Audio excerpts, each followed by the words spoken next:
대통령의 이제 파란만장한 삶을 가장 잘 표현하는 것이 5번의 죽을 고비를 넘겼다라는 것을 생각해 볼 수 있을 것 같습니다. 네. 이제 첫 번째 죽을 고비는 이제 1950년 한국전쟁 당시 인민군에게 체포돼서 처형당하기 직전에 이제 우리가 알고 있는 9.28 서울수복이 일어나면서 인민군이 빠져나가면서 가까스로 목숨을 구한 적이 있고요. 1950년 한국전쟁 당시에 인민군한테 잡혀갔어요? 네, 서울에 갔다가 다시 목포로 들어왔는데 인민군이 이제 목포 일대를 장악하고 있었는데 김대중이라고 하는 인물이 이제 반공단체하고 연결이 되어 있으니까 체포를 해서 처형을 할 준비를 했던 거예요. 아니 근데 왜 김대중을 자꾸 빨강이라고 하는 거야? 이 정신 나간 사람들아.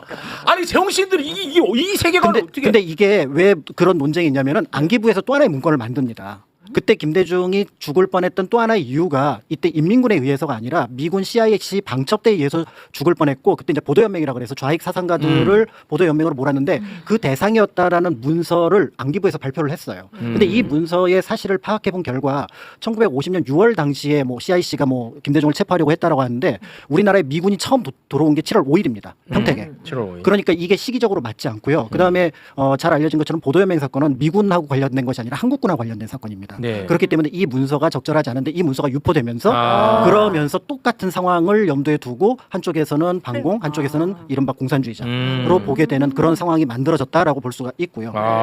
근데 아무튼간에 그 기적적으로 그 탈출을 해서 이제 풀려나게 된 거예요. 그렇습니다. 그 목포 안에서. 네. 야, 이때가 그래요? 김대중 대통령이 몇 살 때예요? 20대 시절이요? 그렇죠. 사업을 할 때였고요. 네. 그리고 이제 처음부터 사업을 하고 그다음에 이제 뭔가 여러 가지 일들을 보고 있을 때였는데 서울에 거래처 갔다 오다가 이제 이런 문제가 발생했어요. 정치에 입문하시기 훨씬 전이군요. 전입니다. 네. 한국 전쟁 때 죽을 뻔했었습니다. 네. 그리고요. 그다음에 이제 두 번째 사건이 좀 미스터리한 사건, 정치적인 사건이라고 볼 수가 있는데 1971년 5월 달에 이제 4월에 이제 대통령 선거에서 낙선을 했습니다. 그리고 이제 5월에 이제 국회의원 선거 때 이제 후보 지원 유세를 위해서 광주, 목포, 그러니까 이제 비행기를 타려고 목포로 가던 중이었는데 네. 여기에서 14톤짜리 대형 트럭에 받쳐서 교통사고를 당합니다. 그래서 이 차는 정면을 좀 비껴나가서 중상자였고 차 안에 타고 있던 세 사람은 김대중 대통령을 포함해서 그 뒤에 택시에 있던 세 명은 즉사를 합니다. 엄청 큰 사건. 그럼 이게 이제 우리가 영화나 드라마에서 자주 보는 사건이잖아요. 근데 경찰서가 10분 거리에 있는데 경찰들이 나타나는 건 1시간인가 2시간 뒤에 나타나요. 그리고 이 사건은 단순 교통사고 문제로 돼서 운전자가 그냥 그 구속되지 않습니다. 처벌 안 받아요? 네. 사람이 죽었는데. 네. 그리고 더 나가서 이 트럭은 당시 공화당 국회의원의 아들이 운영하고 있는 회사 차였어요.